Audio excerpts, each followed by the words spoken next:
few years ago, Lauren Santagate and her family decided they wanted to go on a big family trip to Costa Rica. This is a big vacation. It's expensive. It costs a lot of Yeah. money. It's far, and it was gonna be like I think we were there for 9 or 10 days. So it was the biggest vacation we've ever gone on as a family. And so going into the new year, we sat down and had a conversation with our kids and we told them all about it. And we said, here's a bunch of different adventures we can do when we're there. We can zip line, we can rappel down waterfalls, we can, go on all these cool hikes and see a volcano and see sloths. And we explained all these things we could do. But we also showed them how much money that was going to cost as a family to do those things individually. And we said, let's make a pact, for the next 3 months until we go on vacation. We're not going to go out to dinner and we're going to focus on cooking meals together at home. We'll decide what we're going to make. We can cook, we can get everybody involved in the process.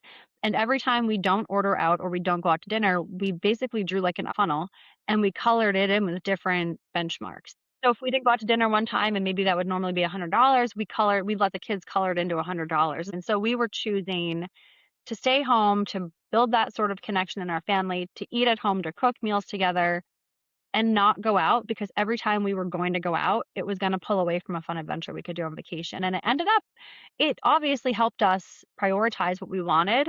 But it was a really cool lesson because then when we went to Costa Rica, they were like, wow, we get to do all this stuff because we didn't go out to dinner. And I remember when we first said it, my oldest was like, "Oh, but I love getting pizza and I love going to this place." And when we were in Costa Rica, she ended up saying something like, "It really wasn't that big of a deal that we didn't go out to dinner because look at all this cool stuff we get to do now." Welcome to the Family Lab podcast, where we investigate all things parenting and home management. This is the second episode in our series about teaching kids about money. In the first episode with Richard Iyer, we talked about a mostly analog way to set up your family economy and teach kids about money. Today, we'll talk about another more digital variation with a slightly different spin on how kids earn money around the house. We'll be talking to one half of the duo known as the Anti-Chore moms, Lauren Santagate. She and her business partner, Courtney Nine, are the founders of the Women's Wealth Society. Then next week, my good friend Molly and I will talk about what has been working for us as we've both been experimenting with different ways to teach our kids about money over the years. I've been following Lauren and Courtney, the Anti-Chore moms, on Instagram for a while now, and they've had so many great ideas about how to create a healthy family financial culture and how to teach kids about money. I've also been curious for a while about using Greenlight to give kids access to money, and both Lauren and Courtney use Greenlight with their families, so we'll hear more about that too. Part of Lauren's passions for teaching financial skills to kids is that she didn't really learn money management skills until well into adulthood. She wasn't going to let that happen to her own kids, who are now 12, 10, and 8. When I grew up, we didn't have a ton of money. I never really knew that we didn't have a ton of money, but I also did know that we didn't have a lot of money. And so there was the conversation around money. I don't wanna say it was stressful, but I definitely understood that my parents had to make decisions based on lack of money, and a lot of times it was like the age-old, "Money doesn't grow on trees," if we asked me, "Money doesn't grow on trees," and I remember even saying that, when I first had kids, and then I'm like, "That's not the best, mentality around it," because it really is that kind of, like, scarcity or lack mentality that it's there's not enough of it. You can't just go get more. Right. So, I unknowingly soaked up a lot as a kid about just being around my parents and hearing them, maybe stress out about a bill or car broke down and they couldn't get it fixed right away. And so you learn a lot more than you realize. But you also, on the flip side, again, makes you realize how capable kids are of picking stuff up, whether it's positive or Hmm. negative, that's up to you. Yeah, that's so true. And yeah, I think that's just an interesting commentary about the culture we build around money in our home. I think it's got to be different for every family. Everyone's in a different situation, but I do think there's little tweaks we have started to make just the way we speak about things rather than Yeah, we don't have the money to do that. It's we're choosing not to spend our money on that right now. such a powerful difference. Let's talk It about that for a is. minute. It is, right? Yeah. Yeah, because then money can be a way to teach priorities as well as just, how the money works, how it comes in and out. There's a lot of mechanics and, like this is how much things cost and things like that. But if you talk about it in terms of priorities and value and what is important to you, that's a huge shift. Exactly that. And I think, we live in a society where everybody wants and can get everything the second they want it, right? Like you Yeah. order something online, it's at your doorstep the next day. I mean, you don't even have to leave your house to live your life, which is really sort of depressing when you think about it. I Right. mean, it's great. Like modern convenience is a wonderful thing, but I think on the flip side, it has stunted the growth for a lot of people with connection, with community, and most importantly, like with life skills. And money is a big part of life skills. And so we started saying things like that just because we've realized that when we say, oh, we don't have the money to do that right now, or we can't afford that right now, it doesn't necessarily make you feel like you're in control. It makes you feel like money's in control. And I don't ever want money to control me, my family. I want my kids to grow up knowing that they have the ability to go out and earn as much as they want to based on what they choose to do, but they also get to give money a job. And if they let money dictate the Ooh, things that's they do so or don't good. do, they kind of lose that power. And so that's a big thing. Can you talk about that? How do you balance that like scarcity mindset with the realities of limited money? I mean, so we are in a position, up before we started working through the framework of this kind of family exchange program that we run in our household. It was always, the kids would ask for something. We'd be out at a baseball game. Can I get a slushie? Can I get, a pretzel? And it was like, sure, sure. And we never, because saying no in the moment feels really hard, especially when all their kids, all their friends are running around Right. with a Right. popsicle, slushie, a hot dog, and you don't want to make your kids feel left out. But we started realizing that they were just using us like an ATM. And we were having a really hard time saying no. And when it doesn't feel like a lot, $4 here, a dollar here, it doesn't feel like a lot. But when you're doing it week after week, it adds up really quickly. And so we started giving them the responsibility of managing their own money in smaller amounts. I'm not Right, saying right. turned over any large amount to them, but we wanted them to learn that when it was gone, it's gone. And mom and dad aren't going to rescue you. So if you spend all your money on five slushies for you and your friends today, you don't have any more tomorrow until you've earned more or until you've figured out a way to get more and it's not coming from us. And so we shifted the responsibility and didn't rescue them. And I think Yeah. it was hard the first few times. We definitely had some tears of how come they have it and I don't? I'll pay you back. And we were like, no, you have to learn. I mean, there's a massive credit card debt situation in our Yeah. country. The average family has more than $10,000 in debt, and I think there's some ridiculous number, like over 20% have more than 30. Like, there's a significant problem with people overspending versus what they actually have, and it's a slippery slope. And we wanted to teach that you have to be able to not emotionally react. And like I said, when it's gone, and you're not going to have us rescue you and just hand over a debit card or, money every single time. And again, there were tears, there was frustration, there was definitely some, some not nice words said by our kids at the Yeah. time. But now they've learned that if they have money they get for a birthday or for Christmas, or they go out and they earn money by adding value, they have to manage it. And when it's gone, it's gone. And it stinks, I'll tell you what. Like my son, who's the middle child, he loves to spend the money he gets the second he gets it. And it's Mhm. not easy for him to watch his sisters manage it a little bit better and get things that he wants. And sometimes his sisters feel nice and they might buy something for him if we're somewhere. But most of the time, he has to sit there and watch them get a slushie and he can't afford it because he Yeah. blew all his money yesterday. But it's a lesson. It's a lesson that you can't overspend. You have to have a budget, and when it's gone, it's gone. And hopefully this arms them with some information and some confidence to not get into, the debt that so many people fall into that trap of. Right. And so many people are starting so much later and having to learn it a lot harder. Well, and And as you get older, it's bigger, yeah, bigger higher stakes. amounts of money, right? I mean, it's Yeah. not just a $3 slushie. It's a $40,000 car that you have a really high payment for, or it's, a trip or the dinners out that all of a sudden they add up, you turn around, you check your credit card statement and you're $7,000 in debt and you're like, "What? How did this happen?" Yeah, well, and isn't it an interesting thing? It's also at some level a way to get to know your child and their strengths and weaknesses too, because Yes. every kid is so different with how they spend. It's insane. It's been a great lesson for us as parents to see how they learn and what they're motivated by. And, and their spending habits. Our youngest has picked this up the fastest. We started this when she was just almost 6 years old. She very quickly picked up and understood, when it's gone, it's gone. And she understood when we get money, we're going to put it into buckets for, save and spend and invest. And she's very communicative about the decisions she's making, and she's very thoughtful. She's in a store and she's like, well, I could get this, but I could also get this, but if I wait, maybe this will be on sale. So she's always thinking like that, whereas my son, like I mentioned, he's very much the person who wants to make the impulse purchase Yeah. every And single time without fail.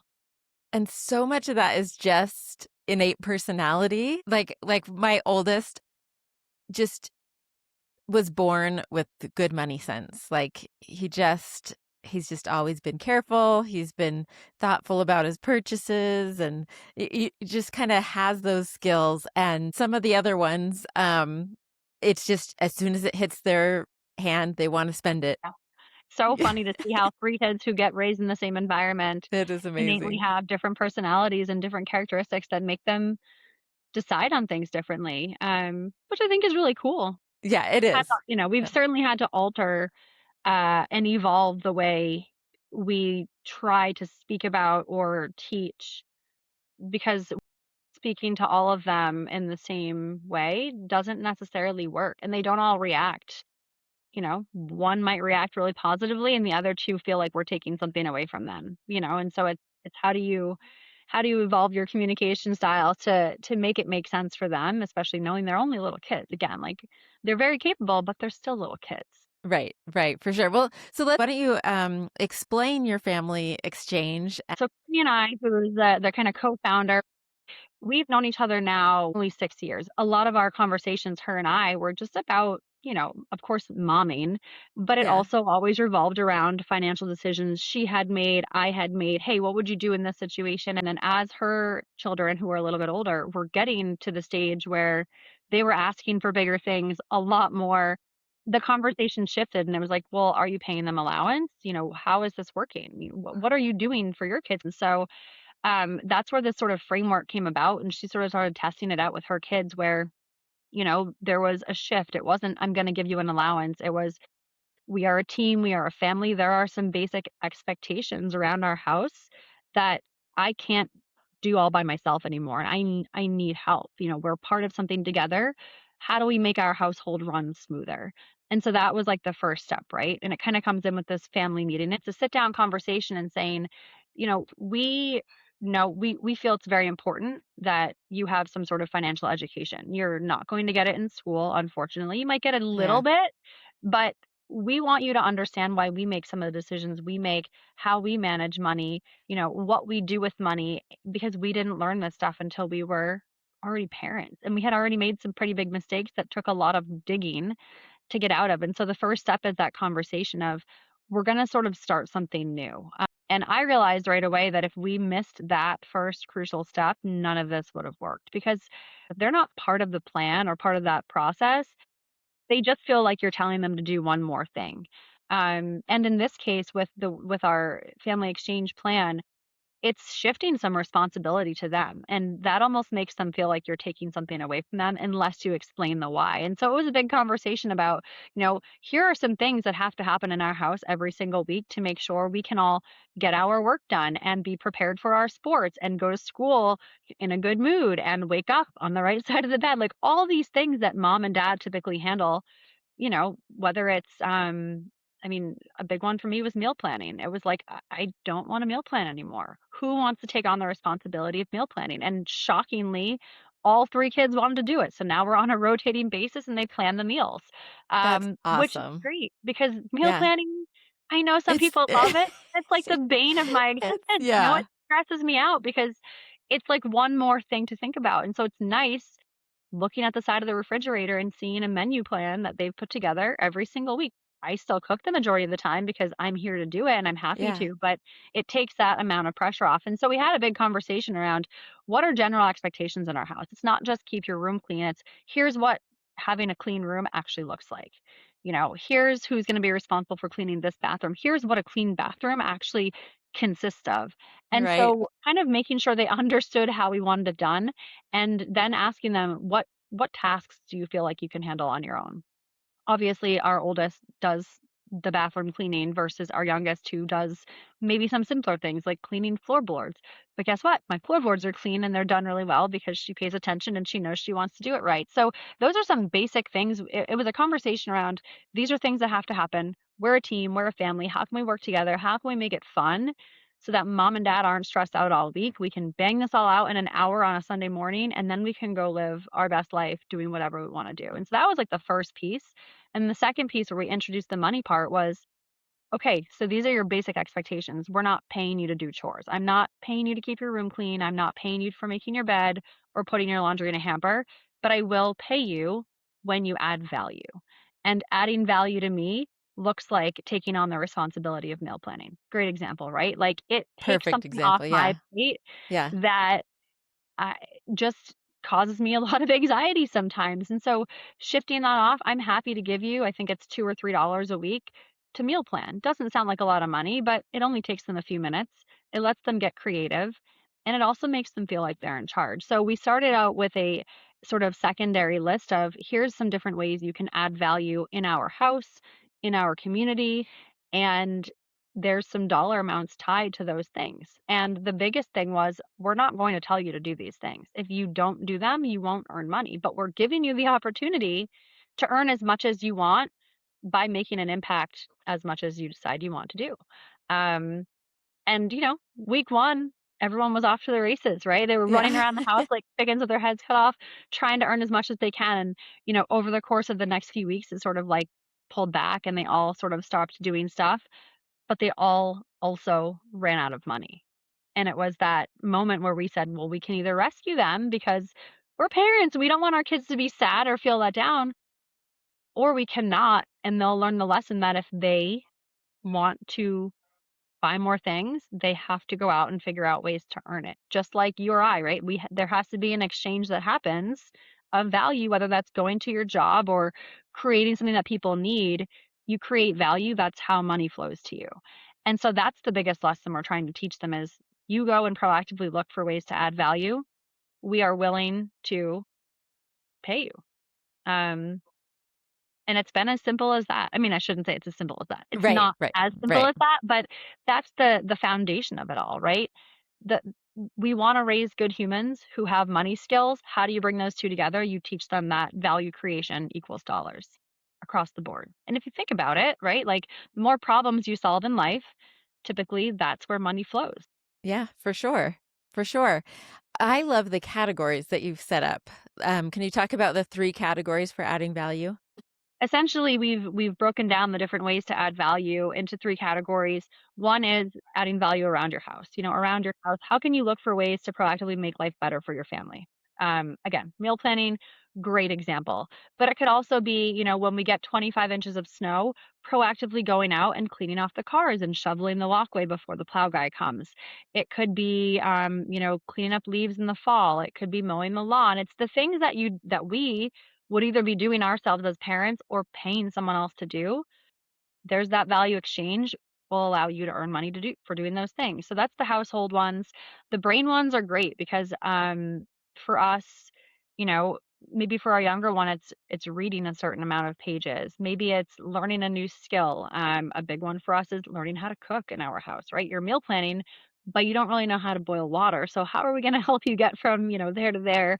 Helping a sibling with homework. It's it's the anticipation, I think, it's not being reactive. We we really wanna raise kids that are actively looking for ways to make life better for themselves, but more importantly for other people. So Yeah. if there's your sibling and they're struggling with their math homework and you had the same homework 4 years ago and mom's on a phone call and dad's at work, can you take a half an hour and sit down and help them work through it and explain it? So the brain gigs are huge. Like I said, we try not to do a ton of stuff on screens. So it's reading books, it's learning new things. If we're planning a vacation, sometimes it's like go do some, you can go do research about what there is So to do, that's so good. a Yeah. list of things that you'd really like us to see. And we kind of let them be as creative as they want to be with that one. And then the community one, again, I just think is huge.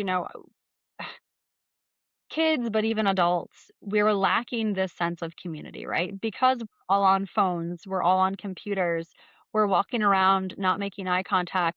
We've lost a sense of connection and community. And so, growing up for me, community service was huge. My parents were always very involved with volunteering. And so because I was with them, was also very involved in volunteering.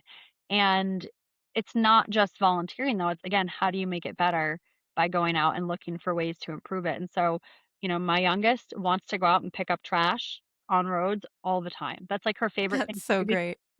She thinks people that litter should go to jail, and so she does all the time. So she'll be like, "Can we go on a walk with the dog, and can you bring a trash bag?" And she's got her gloves on, and she's picking up trash because, unfortunately, we live in an area where a lot of people drive through and will just throw stuff out the window, and so Oh, she's constantly wanting to go out and do that.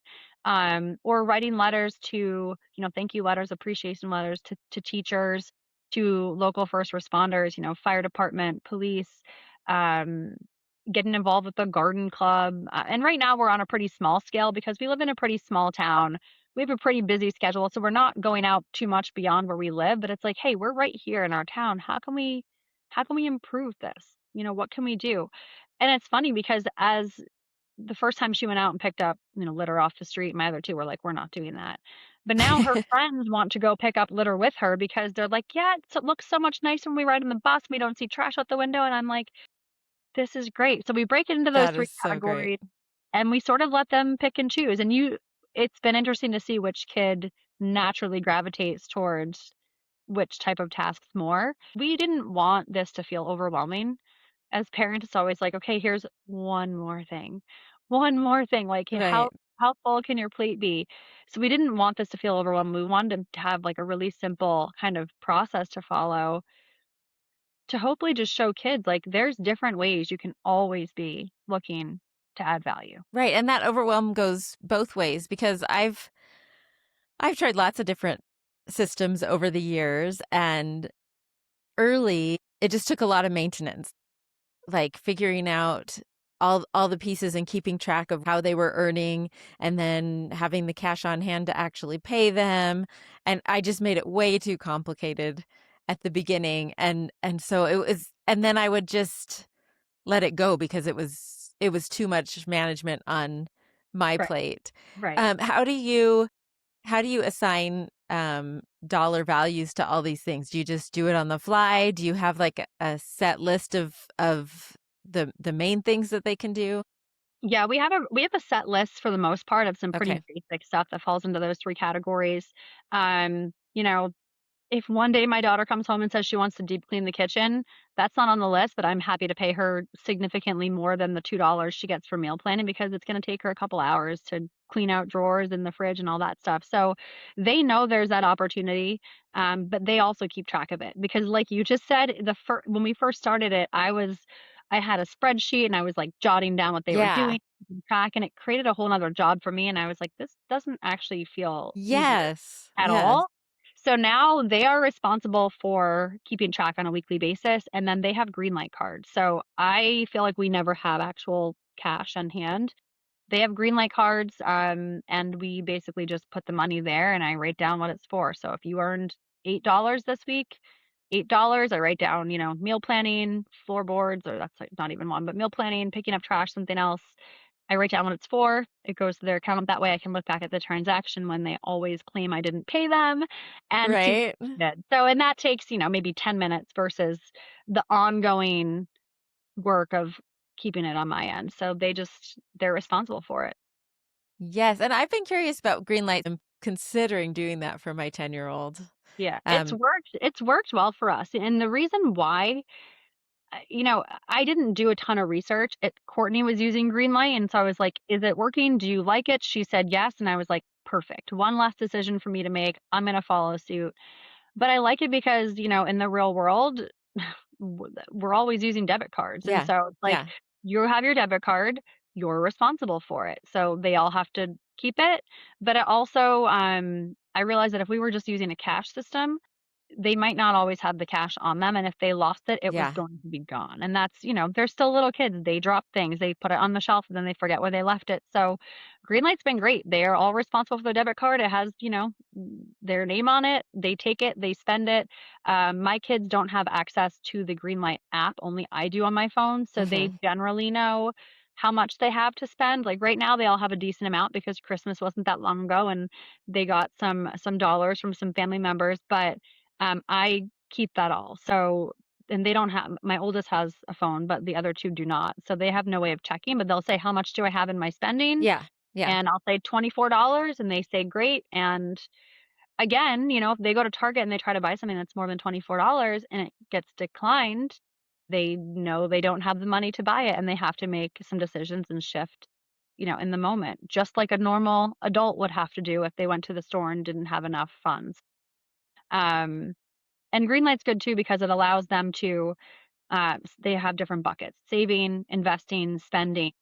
And for us, a huge lesson in money was you have to give every dollar a job, but you also have to pay yourself first, meaning you need to save and invest before you go spend. So the rule in our family is 50% of what you get goes to saving and investing. And they get to decide that breakdown of that 50%. Might be 25%, 25%. They might want to put more into investing if they want, but they don't, if they get $50 for their birthday, they do not just get $50 to go spend. They have to take half of it first and pay themselves for the future, right? The future you will thank you for the dollars you don't spend on stuff you probably didn't need today. And so um then, it's a whole different lesson of here's how your money, saving is going to have your money sit there and be safe, but investing is how you use your money to grow into more money, and allowing them to take some of the decisions into their own hands about what they might want to invest in, what are they interested in, showing them how their money is growing. So that's been cool too because it's another level of money Oh, education, yeah.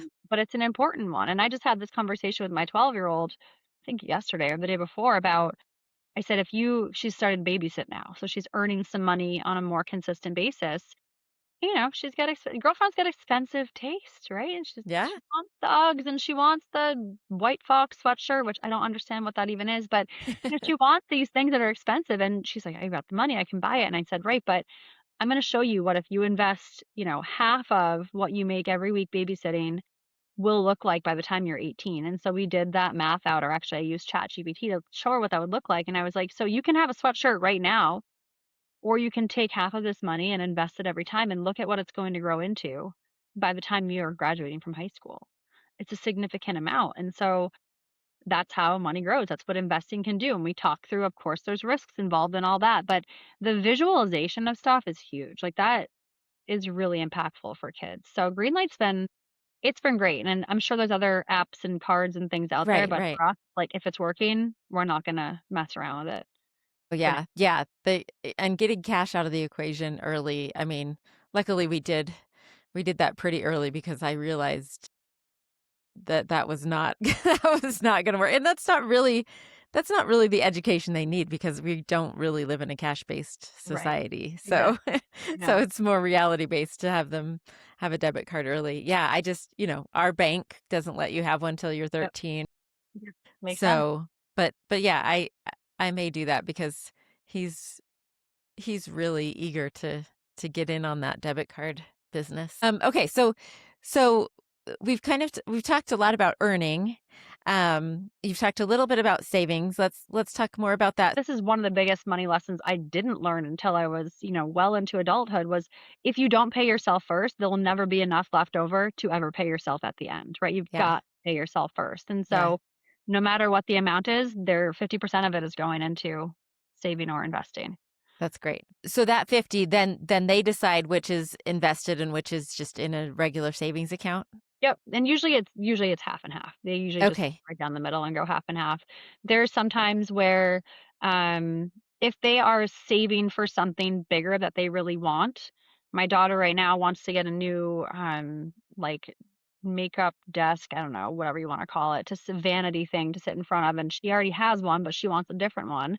So she's saving up. So as she's earning more money through babysitting, she's been sort of putting more money into saving because eventually she's saving for something bigger. Um, so it's sort of up to them, but usually it gets split 50-50. Break down the Okay, myth. so let's talk about access then. It's when our kids put things into savings, we're basically like that's untouchable now. But like basically that's for college or your mission or something in the future. But is that a distinction you make? Like they can save up, they can use their savings for bigger purchases that they want to make themselves, but it's the investing side that they don't touch. Yeah, so they do not touch Okay. investing at all. Okay. So this is we sort the way we do it, and Courtney could probably speak to. She might do it a little bit differently. I'm not actually sure, but the way we do it is, my kids have savings accounts outside of Greenlight that they have zero access to. So again, if there's things that we had already been doing before we ever started doing this that they don't have any access to, that we don't touch, whether it's savings for college, savings for, whatever, right? Right. We have those, they don't touch them. This is more like a bubble that they completely get to manage. So, and we have investment accounts for the kids outside of Greenlight as well. Right. Right. This is more like, let's see what happens with the money you specifically earn. Okay. And so that savings there, it's not their life savings, it's not their college savings. There's a totally different bank and a totally different, thing for that. Right. They don't touch, we don't touch. This is more like, let's watch you manage your money and realize, um, and I guess this is an important thing I should say, like, we cover their basic needs, right? Like I'm buying their groceries if they need new cleats for sports. They're getting whatever they need for sports, for school. Like they get their necessities. hmm But the wants are the things that they have to earn the money for. The wants are the things that are above and beyond what we are willing to pay for, because we know you don't actually need, you know, the really expensive sweatshirt. You want it, but you don't need it. So we're not willing to pay for it. Therefore, you need to figure out a way to pay for it. I know Courtney does with her kids, for sports equipment. She'll give them a certain amount of money. She'll say, okay, I'll give you $45 towards a pair of cleats, because I know I can get you a pair of cleats for $45, but they might want specific branded ones that cost Right. more, so they're paying the difference, and that's how she does it. This money is really for them to manage and understand, like, delayed gratification and have a little bit of accountability for how they're spending their money. And again, that lesson of when it's gone, it's gone. So their savings is more, um, if they're saving for something long term. The other thing I will note is they have to make some sort of presentation to us about what they want to buy. My son will Okay. tell me that he wants to buy a $100 Pokemon card. That is not happening. Like there, I mean, if you really want to and you want to make a great big thing about it, fine. But it's more for things that, you know, you want that probably have some sort of value to them. Right. So like the makeup vanity is a good example that she's saving towards. But I'll be honest, none of them have actually pulled any money out of savings to buy anything yet. Okay, let's actually go back to investing. So that is one thing we have not done at all is the investing arm. So I'm very curious about this. Where are they investing? How are they making these decisions? What does that look like? It's a great question. Well, the interesting thing is, I remember I was in high school. My dad handed me Rich Dad Poor Dad, the book. My brother and Huh? I both got a copy of it. And I never read it until I was 35 years old and I was actually like recovering after having my third child. But it was right around that time where I started to realize that I knew money, I knew what it was, but I didn't really understand how to make it work for you. We talk about building wealth and talk about money, and sometimes I think money comes off as very, like braggadocious or very materialistic. Right. And that's not what we want to teach. We want to teach that money is a tool. It can help you do a lot of things. It can help you get the things you need. It can help you get the things you want. It can help you make a really big impact. But it can also, money can work for you if you do certain things with it that allow it to grow. I didn't know that. Like I was 35 years old and did not have any sort of investment accounts, did not have, outside of like a 401k from a previous job, I didn't have anything that was actually actively making money grow. I was just earning money, spending money, earning money, spending money. Right. And so I started to really dive into the world of investing and cash flow and kind of bigger picture. How do people actually build wealth, and how do you build generational wealth, and how do you hand those knowledge and those skills back down to your kids. So, for us, for investing for the kids with their Greenlight, through Greenlight, they can pretty much invest in anything. They can invest in individual stocks. They can invest in, ETF, which is basically like a group of, index funds or stocks. They cannot invest in crypto, which is fine. Um, but so we basically explained to them, number one, we showed them how, like, what money growth looks like. The market typically returns 8 to 9% over a year. That might not feel like a lot, but investing is a long-term thing. And that's a big thing we talk about a lot because they'll be like, okay, can we check our investing? Can we check if it's growing? And I'm like, it's been 2 days. It doesn't work that way. This is a Right. long-term thing. You're investing to use money for your first car or for I don't know what, but, you're actively working to make your money grow. So the first kind of lesson was it's a long-term thing. We're not taking money in, we're not pulling money out of investing ever. Money's only going in, and showing them what that growth could potentially look like. And then we've made some. I would say we've sort of molded some decisions they've made because of what we personally believe is the best way to invest. But we've also said, what are things you like? What are things you're interested in? What have you heard about? They hear a lot about AI and they hear a lot about robotics because my husband works in the robotics and automation industry. And so they've learned a lot about that. And my son was like, well, can I invest in robots? And we are like, well, you can't invest in a robot, but you can invest in a company that produces robotics and automation for different things. And so then it was kind of like, you can pick, here's some options. And they only really, we try to keep their investing portfolio pretty small. It's really only like maybe 4 or 5 things through Greenlight for each of them. Some of them overlap, and some of them they've picked individually. Um, I think one of them has a it's not a full share, but I wanna say some sort of part share of, like, a Disney stock because they love Disney. Great. Okay, awesome. Okay.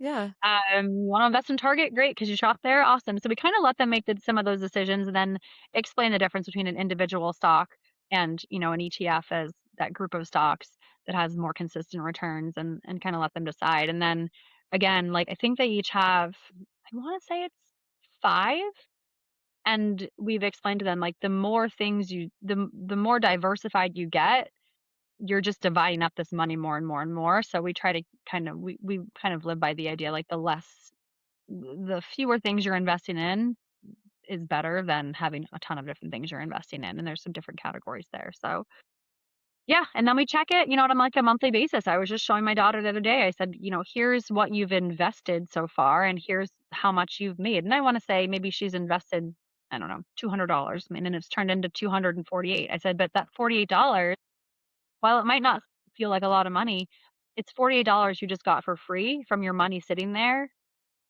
and you didn't do anything for it. That's what Yeah. it is. So, we check it on a monthly basis and just kinda show them what the growth looks like. Sometimes the growth is negative, and they're like, "Oh, what the heck? This one is not it's in the red and it's going down." And I was like, That's the risk with investing, right? Like, there's not a surefire way to know what's gonna happen. Long term, it typically always goes up, though. And so, again, it's that long game for them. Probably a, Yeah. big conversation, for kids, it feels like, but at the same time, again, our youngest got it right away, and she's the one that consistently wants to put more of her money in investing. I don't know why. She's extremely responsible with the money she has. She has that big thought process before she spends. She right away at Christmas time when they got money was like, "Okay, I'm putting this amount in investing because I want my money to grow." I guess the point of all of this is our kids are still gonna make mistakes, and they're still gonna learn from the mistakes. I don't think you can totally shield your kids 100% from, failing at certain things or making mistakes, but we do want to arm them with the resources and knowledge that they can make some better informed decisions about the choices they're making. And so, as they get older and the failures get bigger, and life gets more expensive, that hopefully they can look back and think, okay, well, if I want to make this big purchase, should I make it right now or should I give myself a 24-hour window to think about it and decide if I actually really want it, And maybe they decide they don't and they don't need to spend $300 on a bag they see in a window that they like. So it's just hoping some of this stuff kind of rolls forward with them. And I really do think it will because even just over the past year, the way they have all they've started being a little bit more responsible, and you see them going through that thought process a little bit more with how they spend their money and what they're willing to spend it on, knowing that when they spend it, it's gone. Yeah. Oh, I love it, and yeah, I've heard of Greenlight, they're really great at advertising Yes. and I've heard of people using it. Um, and I was always thinking, well, we kind of have all that covered, but I don't have the investment piece. And if that makes it seems like such an easy entry point Yeah. for investing so that we're not having to like research on the side and figure out what accounts to set up. But that seems like maybe that's something we'll try. Do you plan on doing that with your kids? Uh, is there an age at which you're going to stop doing Greenlight and get them a different account through a bank or That's a great question, and, yeah. I haven't really thought through it much. We are Okay. definitely in uncharted territory. Our oldest Yeah. will be 13 in May, and so I know that's sort of that age where all of a sudden it's like, "Whoa, you have access to some other things." Right. We haven't given too much thought to it. I would say, it's right now, I think it's working well for us, and essentially, I mean, it is a bank. Yeah, right, It is exactly. using a bank. Yeah. They have savings accounts through our bank that we, use for our own personal finances. But again, they don't touch those. So, for us, it's like, how do we let you experiment and learn through experience without you making a decision that could really make a huge impact that's not great. So we'll probably stick with it for now. I know Court is still using Greenlight for her kids and her kids are a little bit older. Um, I can't even think about down the line with like credit cards and things like that. It stresses me out. Right. Um, but yeah, for now, I mean, we're gonna keep flying with it and just, see how it goes from there. And it's, a lot of our friends, their my kids' friends, their parents have started using Greenlight too because they saw that it was pretty simple for our kids would whip out a card and pay for something. They're like, "Oh, I had to go to the ATM, give my kid a 20, hope they didn't lose it," that sort of thing. And it just gives them a taste of real life Yeah. money skills without, the ability to really make a mistake that could be not great. Yeah, for sure. That's great.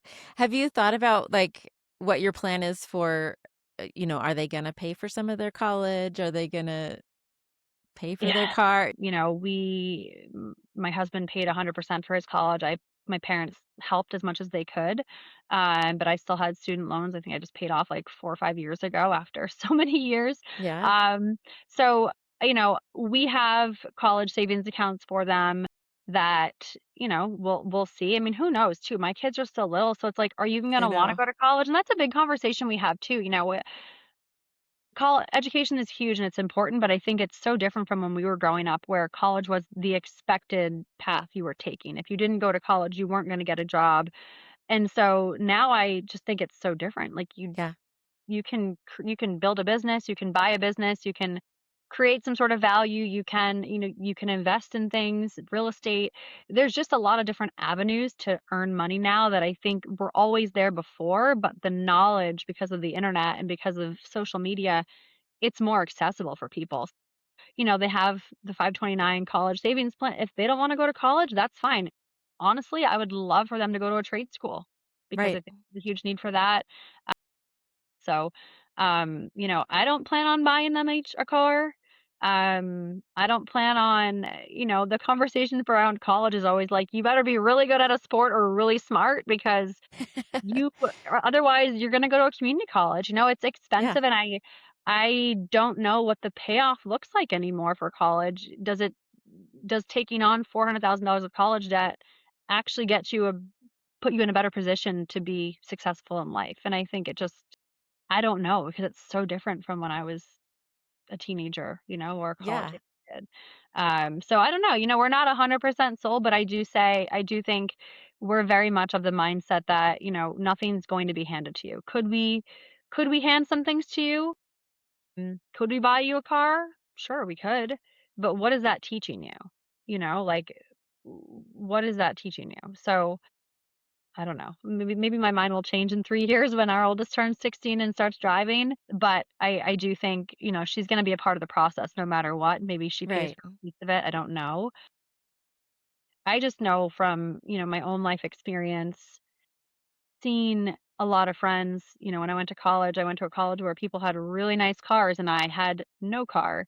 And, you know, people were very frivolous with the money they had when they got handed the really nice car and they got handed the debit card with no limit to it. And, everything was just handed to them. They never really learned that they had to work for stuff. And there wasn't that sort of exchange of value mentality. And a lot of them made some really bad decisions that were expensive decisions when they were in college or right after we graduated and moved, to Boston or somewhere else. I just, we really want our kids to understand that the value of hard work is important. I'm not going to make you struggle, but I want you to understand that you don't just get handed things. Oh, Yeah. you know, we'll see. Well, yeah. And one of my last questions is how transparent are you about just what it takes to run a household? Do you talk to your kids about that too? Like electricity bill, like mortgage, this is what it costs to, or are you maybe not there yet with the ages? No, I mean, we are pretty transparent. It's interesting because growing up, my parents were not transparent. Like again, I knew that there wasn't a ton of money, but I don't think I realized just how much money there wasn't maybe. Yeah. Yeah. It was never like money really wasn't talked about. We're pretty open with it because I want them to understand, it's not just a mortgage for a house. It's the electricity bill, it's the water bill, it's how much Right. does plowing the driveway costs, it's how much does, what if something breaks, this is what it's going to cost. I think if you, at least in my opinion, if you don't show kids that stuff, they don't it's a really hard hit when they turn, when they move out for the first time and they're like, "Wait, we have to pay for electricity? Like, what do you mean? I didn't know that." Um, Because Yeah, and why all would the you know different that until you know? streaming services and Right, all that, there's so that's many the thing. things. Yeah. So, and same thing, my daughter, we just got her a phone this past year when she went to middle school, very much against what I said I was gonna do, but everyone else had one, and so it's locked down, but she has access to text and, phone calls and but I showed her, I'm like, "This is how much your cell phone costs every single month, and with that weight that I'm willing to pay for because I do wanna be able to contact you, and I know this is how you make plans for sports and things like that." I said, "But with that, cost on a monthly basis, there is a very big responsibility. If you break your phone, you have to buy a new one. If you, are irresponsible, if I find something on your phone that is not supposed to be there, an inappropriate conversation or anything of that nature, you will lose your phone." Like there are some very big moral guidelines that come along with having a phone and having your parents pay for it. Um, so she knows how much it costs and she knows it's, important.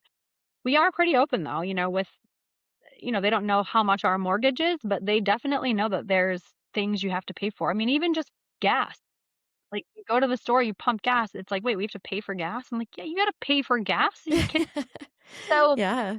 but why you wouldn't know that if you're just in the back seat of a car and your parent hops out and they pump gas, like, you don't necessarily connect that dollars give you more gas. So, we try to be as transparent as possible with that stuff, and a great way to we have rental properties, um that we, Airbnb them. And that's actually been a really cool way to teach our kids about those expenses as well, because it's like, we're renting these places out. People are paying to stay there. They're paying for the mortgage, for the electricity, for the heat, for the propane. And so there's been times where we sort of show them those numbers and say, okay, this month was really slow. So it actually, cost us some money. And this month we made X amount and it paid for these things. And so we try to be as transparent as possible. I do think, if there's ever a money issue where it's a bigger problem, I don't want them to feel the stress of money on a bigger scale like we might have to, if there's Right. some major issue. But on a smaller scale, I want them to understand that, yeah, stuff costs money and you're going to have to pay for it one day. When you leave here, you're going to have to pay for propane or oil or whatever you use to heat your home. Right. Not just going to appear, in your account. We do try to be, um, as open with that as possible. And a big piece of that too is, I love thrifting. I love the thrill of the hunt, like Mhm. big time. And at first, my daughter, my oldest, was kind of like, "Ooh, like gross. You're gonna buy stuff other people have already had." And I was like, "Do you understand that people?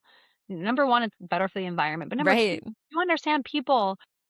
we are such a consumer-centric society that people buy things and they still have tags on them and they donate them. I said, "They're brand new. Like, let's just go."